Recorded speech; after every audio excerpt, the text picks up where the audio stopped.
My name is Brenda Miller, and I'm 32 years old. 3 days ago, I woke up on my birthday morning to find my credit card melted in the kitchen trash and $25,000 missing from my savings account.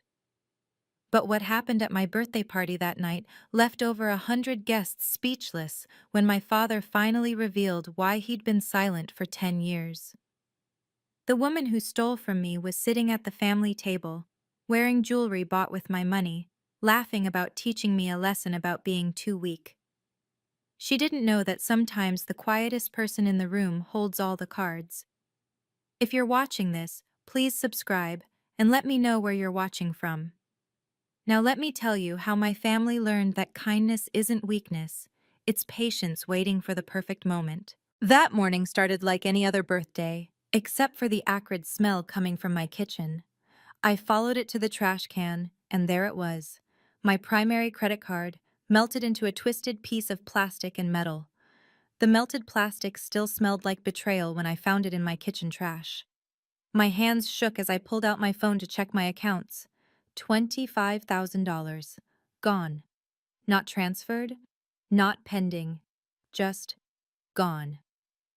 I sank into a kitchen chair, staring at the screen. 3 years of saving for a house down payment vanished overnight. My credit score would tank. My position as chief accountant at Dad's company could be questioned if anyone thought I couldn't manage my own finances. The security cameras. I rushed to check the home security app, but the footage from last night through this morning had been deleted. Someone with the access code had covered their tracks. Only 3 people knew that code: me, Dad, and Linda, my stepmother who'd insisted on having it for emergencies. I started piecing together the strange events from the past week. Linda asking detailed questions about my savings goals. Melissa, my younger half-sister, suddenly interested in my banking apps, claiming she wanted to learn about financial planning. The way they'd exchanged glances when I mentioned my birthday dinner reservation. My laptop showed the transaction history before it was wiped, multiple ATM withdrawals at the maximum daily limit, wire transfers to accounts I didn't recognize, and luxury purchases at Nordstrom, Saks, and Tiffany's, all processed between midnight and 6 a.m. while I was sleeping in my own bed, trusting my family. The kitchen felt smaller, suffocating. This wasn't just theft, it was calculated, deliberate, timed for maximum impact. They wanted me to discover this on my birthday morning, hours before the elaborate party Linda had insisted on throwing at the Grand Meridian tonight. My phone buzzed with a text notification. The preview showed it was from Melissa, and I could see the beginning. "Morning, sis. Paris is amazing. Thanks for—" I didn't need to open it to know what she was thanking me for. My stomach turned as another notification popped up, Linda calling. I let it go to voicemail, already knowing what she'd say. Something about tonight's party, peppered with false concern and barely hidden satisfaction. My phone buzzed again. Another message from Melissa. I opened Melissa's message, and there it was, a selfie from the Eiffel Tower, designer sunglasses, Chanel bag, champagne in hand. The caption read, "Morning sis, Paris is amazing. Thanks for making this trip possible. Some of us know how to actually live life instead of hoarding money like a scared little mouse." The next photo showed shopping bags from Louis Vuitton, Hermes, and Dior. "Don't worry, I'll bring you back a keychain or something cute. That's more your speed, right?" Before I could process the rage building in my chest, my phone rang. Linda. "Brenda, darling," her voice dripped with false sweetness. "Just calling to remind you about tonight, 8 o'clock sharp at the Grand Meridian. Everyone will be there, your father's business partners, the extended family, even the Hartmans from the country club." "Linda, my credit card was—" "Saya sas." "Oh, and do wear something appropriate. I know you prefer those modest little outfits, but this is a real celebration. Maybe buy something nice? Oh, wait." She paused, and I could hear her smile. "Well, I'm sure you'll figure something out. You're so good at making do with less." "Linda, someone stole—" "Life teaches us lessons when we need them most, sweetheart. Some people are too weak to protect what's theirs. They make themselves victims by being passive little doormats. But tonight isn't about your problems. It's about family. See you at 8. She hung up before I could respond. Another text from Melissa. Mom says you might be upset about something. Don't be such a baby, Bren. It's your birthday. Though I guess at 32, still single, still living in that tiny apartment, still letting everyone walk all over you. Maybe it's more of a pity party? I set my phone down carefully, resisting the urge to throw it against the wall. They weren't even trying to hide it. They wanted me to know. Wanted me to show up tonight, destroyed, humiliated, unable to fight back in front of all those people. Sometimes the best revenge is just showing up with a smile. I pulled out my laptop and started documenting everything. Screenshots, transaction records, the deleted security footage logs. Then I texted the one person I needed. James, it's Brenda Miller. That situation we discussed? It's happening, tonight. His reply was instant. Understood. Everything is ready. See you at 8. I had 5 hours to prepare. They thought they were teaching me a lesson about weakness. They had no idea what lesson they were about to learn themselves. As I sat there gathering evidence, memories flooded back of how I'd become the family doormat. It started the day Linda married Dad 10 years ago, when she introduced Melissa as the daughter who inherited the Miller's strength. Being kind isn't weakness, but they never understood that. Every family gathering followed the same script. Melissa would demand something outrageous. A new car at 16, a gap year in Europe, startup capital for her 5th failed business venture. Dad would hesitate, and Linda would turn to me. Brenda understands family sacrifice, don't you, sweetheart? She's not selfish like some people. And I'd cave. Every time. When Melissa crashed her 3rd car, I co-signed for the 4th because family helps family. When Linda needed $10,000 for her charity gala that somehow never materialized, I wrote the check because refusing would be unsupportive. When they forgot my birthday 3 years running but threw Melissa elaborate parties, I smiled and said it didn't matter because making a fuss would be childish. The comparisons were constant. Melissa knows what she wants and takes it. That's real strength, Linda would announce at dinners. Poor Brenda, always waiting for permission to live her own life. They mistook my restraint for weakness, my kindness for stupidity. While Melissa threw tantrums to get her way, I built my career quietly. While Linda spent Dad's money on status symbols, I saved every penny. While they performed their power plays, I watched, learned, and waited. The irony was beautiful, really. They'd spent so much time calling me weak that they never noticed Dad pulling me aside for private conversations about the company's future. They were so busy taking that they never saw what I was building. But why had Dad stayed silent all these years? That was the one piece I couldn't figure out. He watched them humiliate me, use me, dismiss me, and said nothing. Until 6 months ago, when everything started to change. The past 6 months had shown a dramatic escalation in their contempt. It started when Dad promoted me to chief accountant of Miller Industries. Linda's reaction was immediate and vicious. Robert, she doesn't have the backbone for leadership, Linda announced at the family dinner celebrating my promotion. Melissa should be groomed for executive roles. She has that killer instinct Brenda lacks. Melissa had laughed. Seriously, Dad? Brenda can barely say no to telemarketers. How's she going to handle corporate negotiations? Dad's silence spoke louder than their words ever could. Then came the exclusions. Family business meetings moved to times when I was traveling for work. Investment decisions were made without consulting the chief accountant. Melissa started using the company credit card for personal expenses, submitting receipts directly to Linda for approval instead of following protocol through my department. Don't be so rigid, Brenda, Linda had said when I questioned a $5,000 charge at a spa. Family businesses run on trust, not bureaucracy. Unless you don't trust your own sister? The final straw was last month's board meeting. Linda had actually suggested restructuring the finance department to reduce Brenda's stress levels. She'd prepared a whole presentation about how I was overwhelmed and too emotional for the position, recommending Melissa as co-CFO despite her having no financial experience whatsoever. That's when I noticed something odd. Dad had started meeting with James Chen, our family lawyer, every Thursday. Privately. No Linda, no Melissa, no me. The meetings weren't on the company calendar, but I saw James's car in the executive parking garage like clockwork. When I asked Dad about it, he simply said, "Patience, Brenda. Sometimes the best strategy is letting people reveal their true nature." I thought it was another of his cryptic business philosophies. Now, staring at my drained bank account, I was beginning to understand exactly what he meant. If you've ever been underestimated by your own family, you'll understand what comes next. Before we continue, please hit that subscribe button and ring the notification bell. I'm curious, have you ever had family members mistake your kindness for weakness? Let me know in the comments below. I read every single one, and your stories help me realize I'm not alone in this.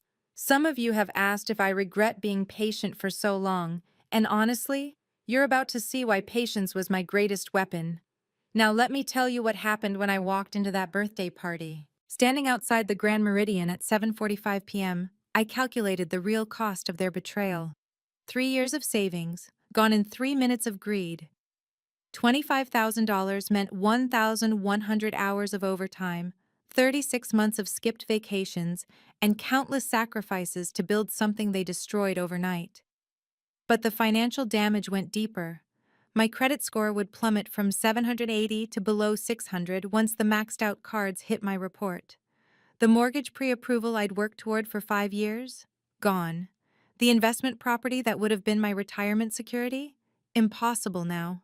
As chief accountant, this disaster could destroy my professional reputation. How could I manage millions in company assets if I couldn't protect my own accounts? The whispers would start Monday. Did you hear about Brenda Miller? Lost $25,000 and didn't even notice until it was gone. My phone showed 17 missed calls from the bank's fraud department, each voicemail more urgent than the last, documenting suspicious activity I couldn't report without admitting my own family had robbed me. The irony burned. I'd spent years building perfect credit, only to have it torched by people who called me weak for being obsessed with financial security. Through the restaurant's floor-to-ceiling windows, I could see them all gathering. Dad's business partners, potential investors, everyone who mattered in our professional circle. Linda had made sure to invite them all to witness what she thought would be my humiliation. The maitre d' opened the door. "Ms. Miller, your family is waiting in the celestial ballroom. Your father asked me to give you this." He handed me a small envelope. Inside, Dad's handwriting. "Trust the process. R." I tucked it into my purse next to the screenshots and evidence I'd gathered. If they wanted to discuss family finances in front of everyone, I'd give them exactly what they asked for. The celestial ballroom glittered with crystal chandeliers and $100-a-plate place settings. Over 100 guests mingled with champagne, Dad's biggest clients, board members, country club elite, and extended family I hadn't seen in years. Linda had orchestrated this perfectly. Maximum witnesses for maximum humiliation. Sometimes the hardest battles are fought in evening gowns. Brenda, our biggest client, Harrison Walsh, approached with his wife. "Your father speaks so highly of your work. That restructuring proposal you presented saved us $2 million last quarter." Before I could respond, Linda appeared, sliding between us like silk-wrapped steel. "Yes, Brenda tries so hard, doesn't she? Of course, Melissa has that natural business instinct. She doesn't need to overthink everything like some people." Mrs. Walsh looked uncomfortable. Harrison frowned slightly but said nothing. The pattern I'd ignored for years suddenly seemed so obvious. Linda systematically undermining me to anyone who mattered. Across the room, I spotted James Chen near the bar, briefcase at his feet. He raised his glass slightly. A signal. Everything was in place. The guest list was more than social. These were witnesses to whatever was about to unfold. "Ladies and gentlemen," Linda's voice rang out, "please take your seats for a special toast." The stakes couldn't be higher. If I stayed silent tonight, I'd forever be the weak daughter who let her family rob her blind.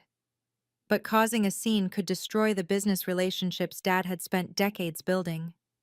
Our competitors were here too, circling like sharks, ready to use any family drama against us. I found my assigned seat, at the secondary family table, while Melissa sat at Dad's right hand at the main table.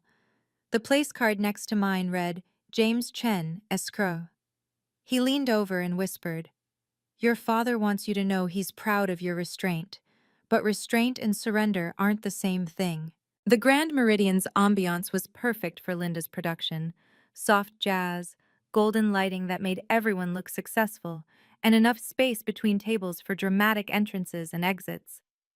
I'd barely stepped into the ballroom when Melissa intercepted me at the entrance. "Welcome to your party, sister. Hope you can afford the memories." Her smile was sharp as the new diamond earrings she wore, earrings I recognized from the Tiffany's charge on my account. She air-kissed my cheeks, whispering, "Love the dress. Ross? Target? Very you."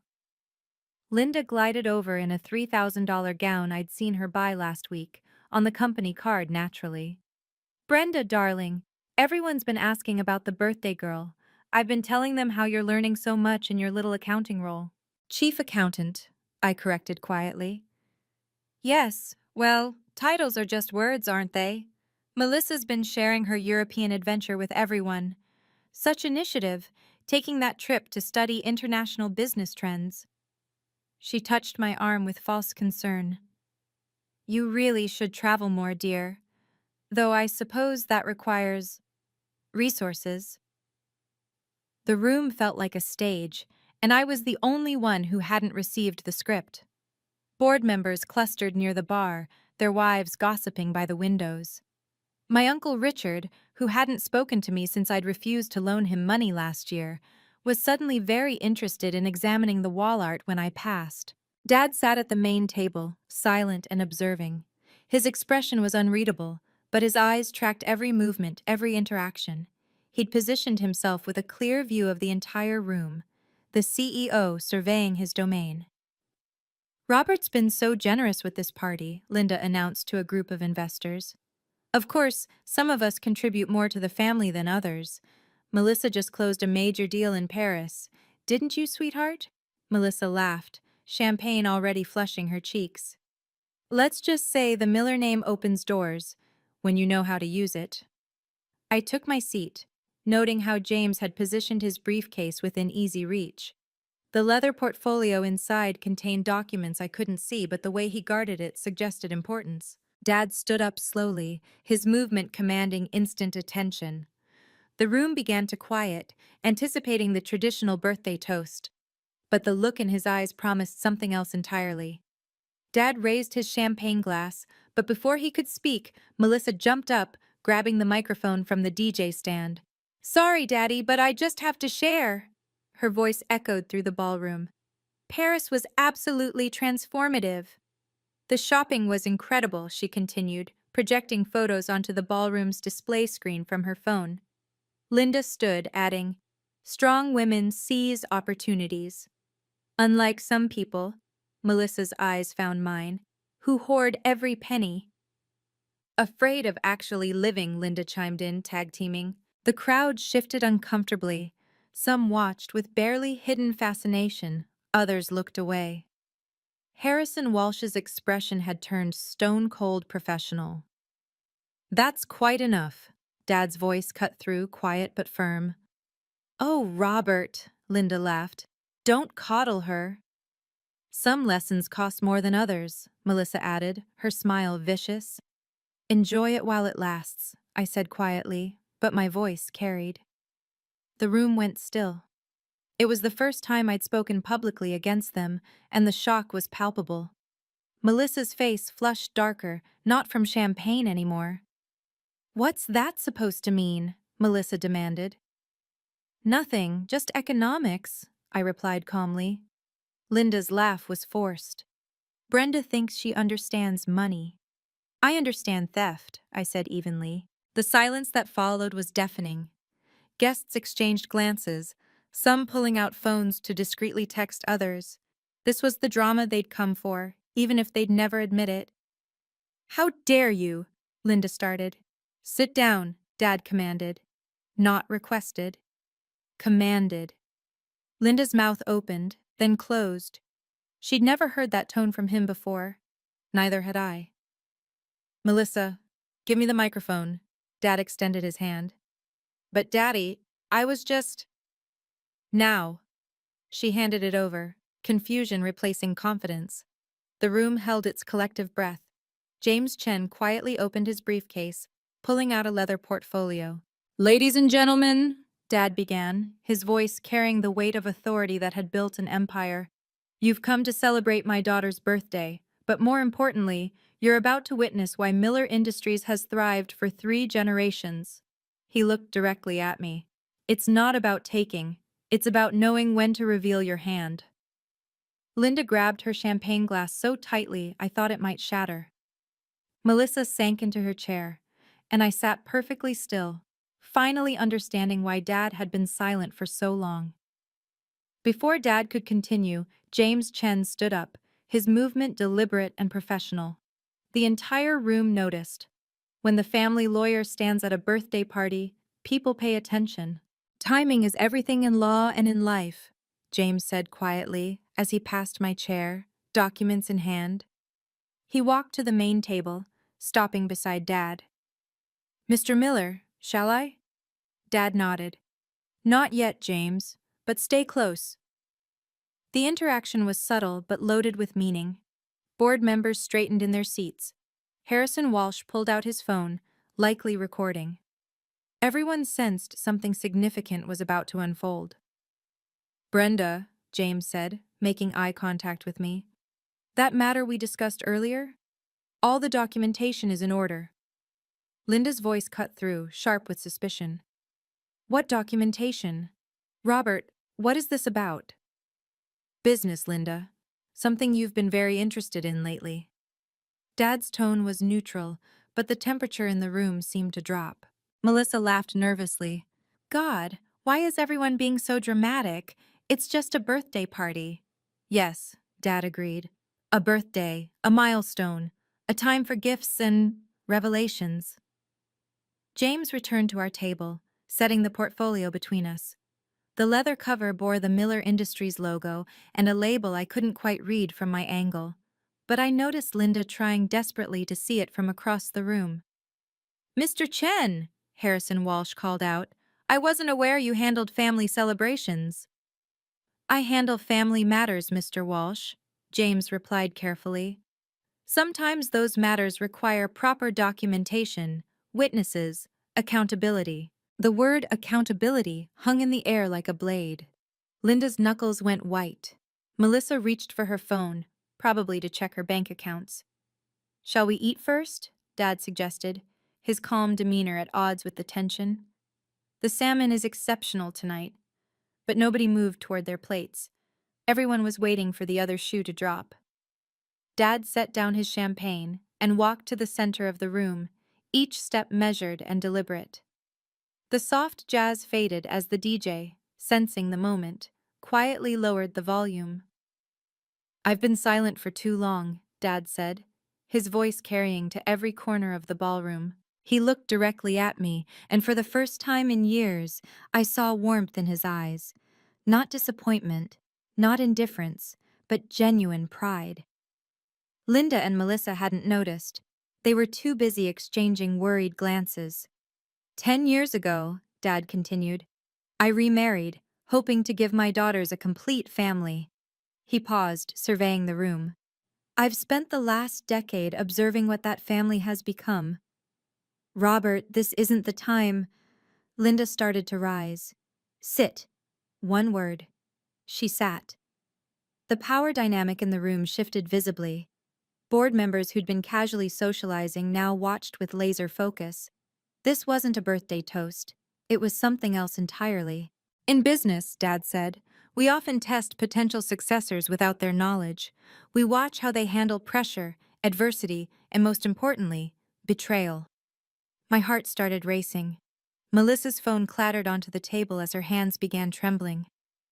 Some people, Dad's eyes moved to Linda, believe power comes from taking, from manipulation, from crushing those they perceive as weak. He pulled out his own phone, swiping to something on the screen. Others understand that true strength is restraint, patience, documentation, That last word made Linda flinch. "James," Dad called out, "I believe it's time." James stood again, picking up the portfolio. "With your permission, Mr. Miller, I should note that everyone in this room is about to become a witness to legal proceedings." The ballroom erupted in whispers. Witness? Legal proceedings? At a birthday party? Dad raised his hand for silence. "My daughter Brenda has something that was stolen from her. Tonight, she gets it back, with interest." Before Dad could elaborate, Linda seized control, standing with forced confidence. "Since we're sharing family moments, let me tell you about the birthday gift we gave Brenda." She gestured to the display screen. "Melissa, show them Paris." The screen lit up with photo after photo. Melissa at the Louvre, shopping on the Champs-Élysées, dining at Michelin-starred restaurants. Each image was more extravagant than the last. "Some lessons are more expensive than others," Linda announced, her voice carrying over the growing murmurs.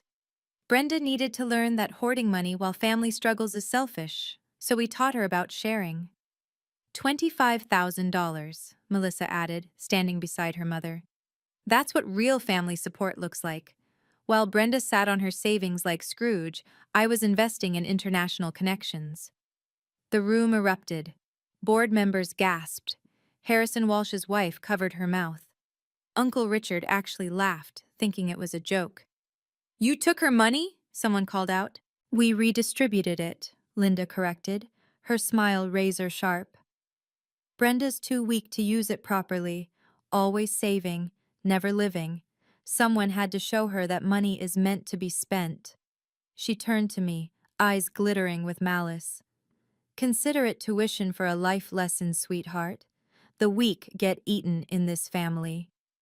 Melissa pulled up her banking app, showing the screen to nearby guests. "Look, I'm not hiding anything. Yes, I used Brenda's cards. Yes, I transferred her savings. She's family ATM. It's what she's good at." The humiliation was complete. Or it would have been if I hadn't noticed something crucial. James was recording everything on his phone, legally, with witnesses. "So, you admit," I said, my voice cutting through the chaos, "in front of everyone here, that you stole $25,000 from my accounts?" The room went silent again. "Stole?" Linda laughed. "We taught you a lesson about family." "A lesson," I repeated. "James, did you get that?"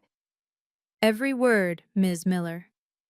Dad stepped forward, and his expression was no longer neutral.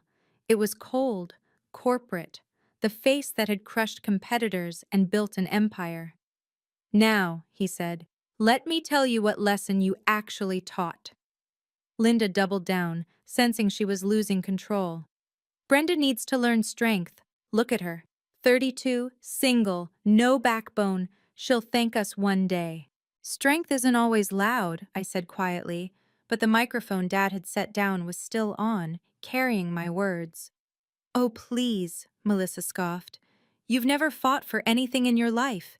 You just exist, like furniture." Some guests laughed uncomfortably. Others looked appalled. The room was splitting. Those who saw cruelty and those who were entertained by it. "She's right, though," Linda continued, addressing the crowd. "How can someone so passive run a finance department? Melissa has that killer instinct businesses need. Brenda just has spreadsheets." "Weak people hide behind rules and paperwork," Melissa added. "Strong people take action." Harrison Walsh stood up. "Mrs. Miller, are you seriously admitting to theft at a public event?" "It's not theft when it's family teaching family," Linda snapped. "Something you'd understand if you knew how real families operate." The insult to Harrison, implying his family wasn't real, was a fatal error. He was our biggest client, and his expression went from concerned to furious. "Robert," Harrison said coldly, "is this how Miller Industries operates now?" That's when Dad spoke, his voice cutting through everything. "Enough." The single word carried more authority than any shout. Everyone, Linda, Melissa, the guests, even the waitstaff, froze. "You want to discuss family business?" Dad asked Linda. "Let's discuss it. All of it." He turned to the room. 6 months ago, I discovered systematic theft from Miller Industries, company cards used for personal expenses, fraudulent invoices, embezzlement. Linda's face went white. Robert, you can't. I can. I have. And I will. He nodded to James. Mr. Chen, please present the documentation. James opened the portfolio, revealing a stack of papers thick enough to be a small book. Ladies and gentlemen, what you're about to witness is the legal transfer of complete financial authority of Miller Industries to its rightful guardian. No, Linda breathed. No, you wouldn't. Dad looked at her with something almost like pity. I already did, 6 months ago. This is where everything changed. If you're still watching, you're about to witness one of the most satisfying reversals I've ever experienced. But first, what would you have done in my position? Would you have walked out, fought back, or waited like I did? Drop a comment below. I read every single one. And if this story resonates with you, please share it with someone who needs to hear it. Your support means everything, and knowing you're there listening gives me strength to share these difficult moments. Now let me show you what real power looks like. Dad walked to the center of the room, his presence commanding absolute attention. I gave you rope, and you hung yourselves with it. For 10 years, he continued, his voice steady and measured. I've watched my wife and younger daughter treat Brenda like she was somehow less than. Weak, you called her. Passive. A doormat. He pulled out his phone, connecting it to the display screen. Let me show you what I've observed.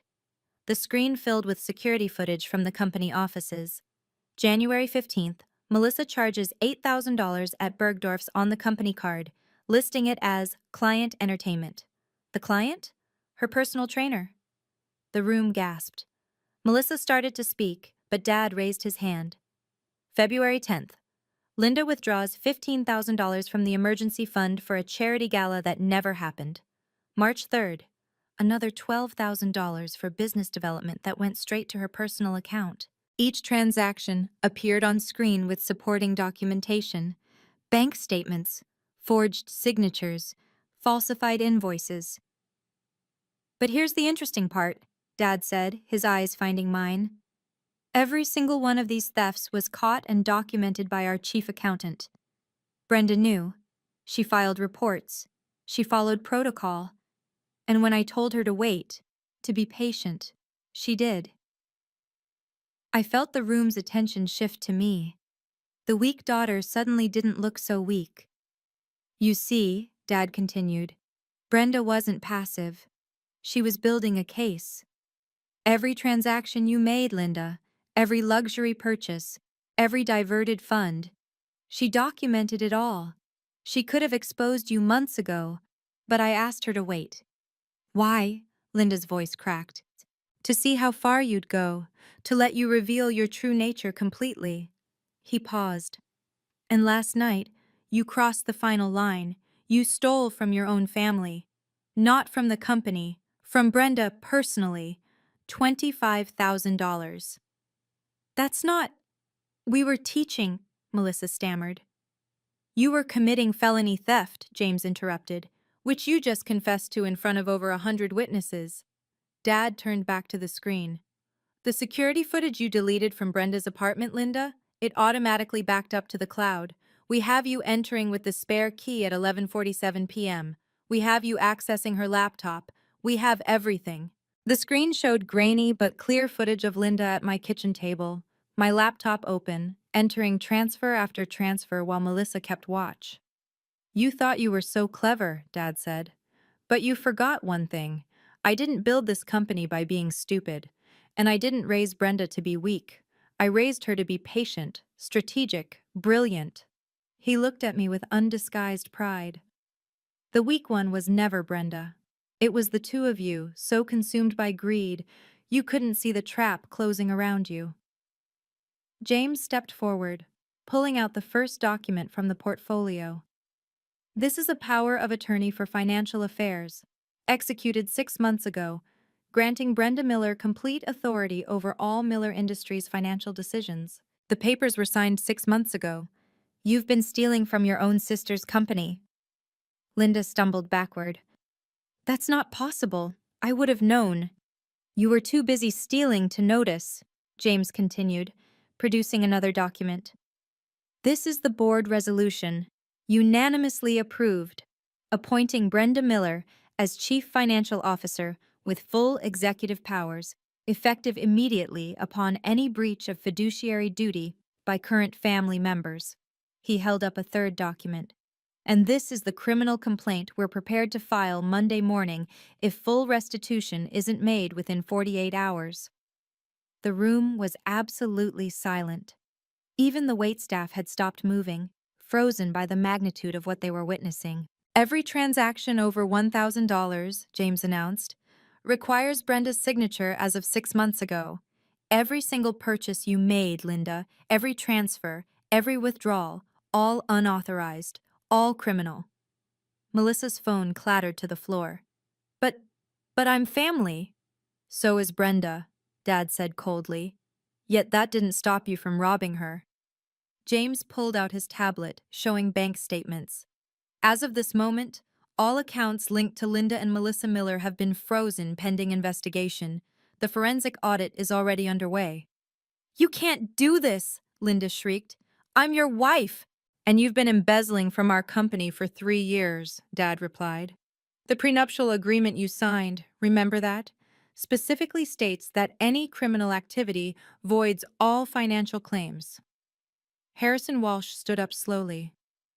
Robert, Brenda, on behalf of Walsh Enterprises, I want to state publicly that we have complete confidence in your leadership and integrity. In fact, we'd like to increase our contract by 40%, effective immediately. Other business partners began standing one by one, declaring their support. The tide hadn't just turned, it had become a tsunami. The $25,000 you stole from Brenda's personal accounts, James continued, is due in full within 48 hours.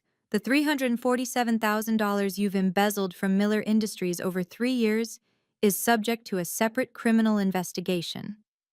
300? Melissa couldn't even finish the number. Did you think we weren't watching?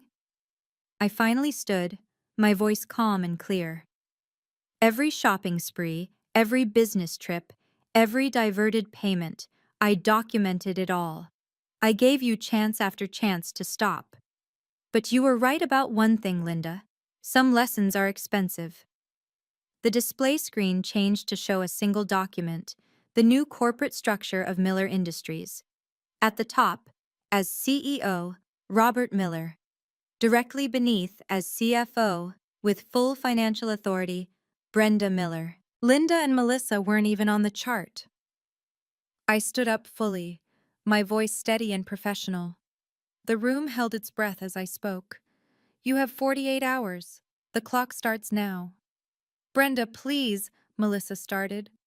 48 hours to return the $25,000 you stole from my personal accounts, I continued, not acknowledging her interruption. This is non-negotiable. Linda tried to approach me, but James stepped between us. Mrs. Miller, I'd advise against any contact that could be construed as intimidation. Additionally, I said, pulling out my phone to check the time, it's now 8:47 p.m. on Saturday. You have until 8:47 p.m. Monday to provide a full accounting of all company funds you've misappropriated. Every receipt, every transaction, every penny. We can't possibly, Linda protested. Then I suggest you start immediately. My tone was calm, professional, the voice I used in board meetings. James has the forensic audit preliminary report. We know the amount down to the cent. Any discrepancy between what you report and what we've found will be considered additional fraud. Melissa was crying now, mascara streaming down her cheeks. Brenda, I'm your sister! Yes, I agreed. And you burned my credit card, stole my savings, and humiliated me in front of everyone. Family doesn't make you immune to consequences. Mr. Chen, I turned to James, please ensure they receive the formal notice of account freezing and the terms of restitution. Already prepared. James handed them each an envelope. You'll also find the contact information for the criminal attorney I'd recommend you retain. The room was so quiet, you could hear Linda's sharp intake of breath as she opened her envelope. One more thing, I added. Your corporate credit cards were canceled as of noon today. Your key cards to Miller Industries offices have been deactivated. Your company vehicles need to be returned by Monday morning. My car? Melissa gasped. The company's car, I corrected, which you've been using for personal purposes in violation of policy. Linda fell to her knees, actually grabbed my dress. Brenda, please, we're family. You can't do this. My kindness was never weakness. Your cruelty was. I stepped back, removing her hands from my dress with quiet dignity. We can talk about this, she pleaded. Work something out. Robert, tell her. I'm done telling Brenda anything, Dad said firmly. She's the CFO. These are her decisions. Melissa tried a different approach, her voice shifting to wounded. So this is it? You're destroying your own family? Is that what you want? I'm not destroying anything, I replied evenly. I'm setting boundaries. You're experiencing consequences. There's a difference. Please, Linda begged, mascara running like black rivers. Let's discuss this privately. Not here, not like this. You chose the venue when you decided to humiliate me publicly, I reminded her. You invited all these witnesses to what you thought would be my degradation. Now they've witnessed something else entirely. James stepped forward. Ms. Miller, shall we proceed with the criminal filing? I looked at Linda and Melissa, both pale and shaking. That depends on them. Full restitution in 48 hours, and I'll consider it a civil matter. 1 minute late, $1 short, and it becomes criminal. But where will we live? Melissa wailed. How will we? The same way I would have if you'd succeeded in destroying me, I said. You'll figure it out. You're strong, remember? You have that killer instinct. Dad moved to stand beside me, his hand briefly touching my shoulder in support. I believe this party is over. Linda and Melissa stood there, frozen, as if unable to process that their world had just collapsed. Leave, Dad said quietly. Now. They stumbled toward the exit, Linda turning back once as if to speak, then thinking better of it. The ballroom doors had barely closed behind Linda and Melissa when the room erupted, not in chaos, but in something unexpected, applause. It started with Harrison Walsh, slow and deliberate, then spread through the entire gathering. We always knew you were the strong one, Harrison said, approaching with his wife. Your father chose his successor wisely. Within minutes, I was surrounded by board members and business partners, each expressing support and, more importantly, concrete business proposals. 3 new contracts were verbally agreed upon before the waiters even cleared the appetizers. Brenda? Margaret Chen from Chen Technologies touched my arm. That restructuring model you proposed last quarter? We're ready to implement it. Full partnership. My phone buzzed with notifications, emails from the accounting team at Miller Industries.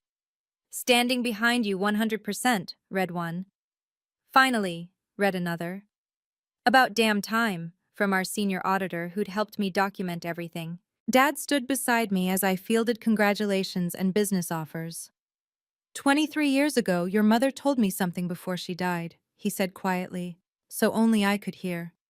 She said, Brenda has my strength, the quiet kind that moves mountains when nobody's watching. She was right. Why didn't you tell me about the power of attorney? I asked.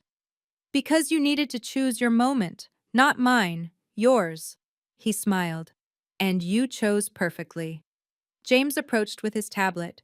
The freeze on their accounts is confirmed. Also, Building Security just reported that Melissa tried to enter the office, probably to destroy evidence. She was denied access. Of course she did, I sighed. Can you ensure all company property is secured? Already done. I also took the liberty of having their desks cleared and boxed. Everything is in legal holding. Through the tall windows, I could see Linda and Melissa in the parking lot. Linda was on her phone, probably calling her lawyer. Melissa was kicking the tire of her Mercedes, the one she'd have to return Monday. Ms. Miller, a waiter appeared with a new champagne glass. From Mr. Walsh's table, they'd like to make a proper birthday toast. For the first time all evening, I genuinely smiled. Tell them I'd be honored. 6 weeks later, I sat in my new office, the CFO suite that had been mysteriously under renovation for 3 years while Linda tried to claim it. The view overlooked the city, and my desk held a small framed photo from that birthday night. Dad and me, standing together after everyone else had left. Success is the best response to those who doubted you. The restitution had come through at 8:43 p.m. that Monday, 4 minutes before the deadline. Melissa had sold her Mercedes, her designer wardrobe, and the jewelry she'd bought with stolen funds. The $25,000 was returned in full, plus the $3,000 in overdraft fees and interest. Linda had to liquidate her secret investment account, the one she'd been funding with embezzled money. The divorce papers were filed within 2 weeks. Dad offered her a modest settlement if she signed a non-disclosure agreement and relinquished all claims to Miller Industries. She signed. The company audit revealed more than we'd initially found, almost $400,000 diverted over 3 years through elaborate schemes. Some of it was recovered. The rest became a very expensive lesson in trust. Under my financial leadership, Miller Industries grew 40% in the first quarter. The restructuring I'd proposed but Linda had blocked was finally implemented, saving us $2 million annually. Harrison Walsh's increased contract alone brought in $10 million in new revenue. Melissa had to get a job, her first real job at 28. She was working as a junior sales associate at a department store, selling the same designer goods she used to buy with my money. The irony wasn't lost on anyone. Linda moved back to her mother's house in New Jersey. The last I heard, she was trying to start a consulting firm for women entrepreneurs. Nobody was hiring her. "Any regrets?" Dad asked during our weekly lunch. "No," I said honestly. "I gave them every opportunity to be different. They chose who they wanted to be." "And you chose who you wanted to be," he replied. "Your mother would be proud." My credit score had recovered. The house I'd been saving for? I bought it last week, with cash, thanks to my CFO bonus. Sometimes the best revenge isn't revenge at all. It's success, earned honestly and defended fiercely. Looking back, I learned something vital about strength and boundaries that I wish I'd understood years earlier. Boundaries aren't walls. They're bridges to respect. For too long, I believed that being kind meant having no limits. That family meant accepting any treatment. That love required endless sacrifice. But real love, the kind that builds rather than destroys, requires boundaries. It requires saying, "This far and no further." My silence hadn't been weakness, though they'd mistaken it for that. It had been strategic patience, gathering evidence while they revealed their true nature. Every insult I absorbed, every theft I documented, every humiliation I endured became a brick in the legal case that would protect not just me, but the company our family built. The most powerful lesson? Restraint isn't the same as surrender. I'd restrained myself from petty retaliation, from emotional outbursts, from giving them ammunition to use against me. But I never surrendered my self-worth or my rights. Some people asked if I felt guilty about Linda and Melissa's downfall. The answer was always no. I didn't push them off the cliff, I simply stopped being their safety net while they jumped. Setting boundaries with family is perhaps the hardest thing we ever do.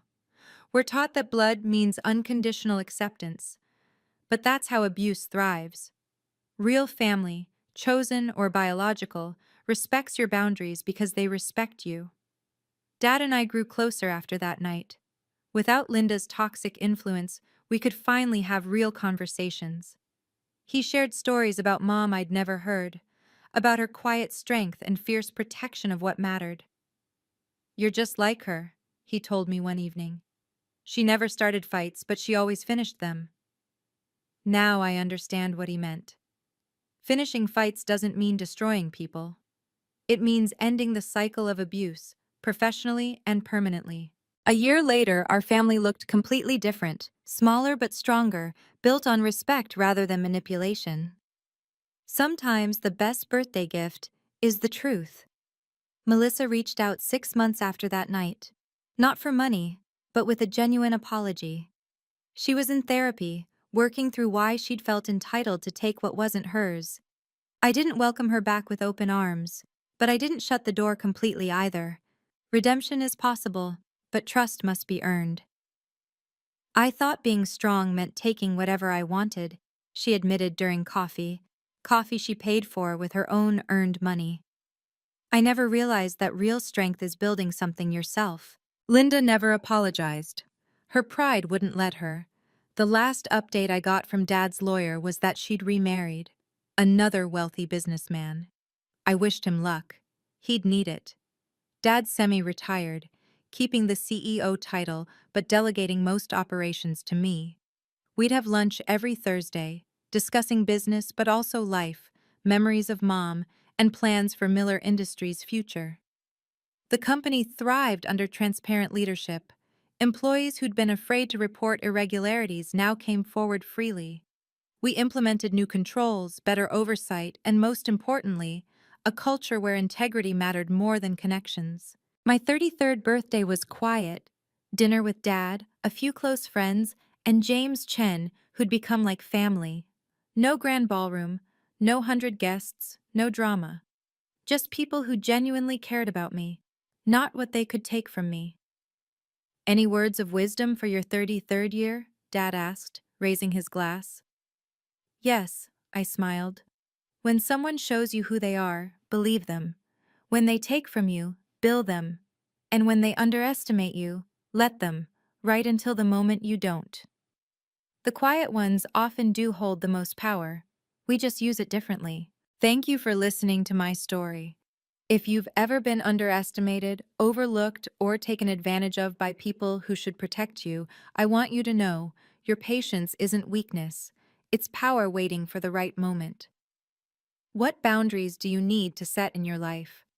Share your thoughts below. If this story helped you, please subscribe and share it with someone who needs to remember their worth. And remember, the quiet ones often hold the most power. See you in the next story.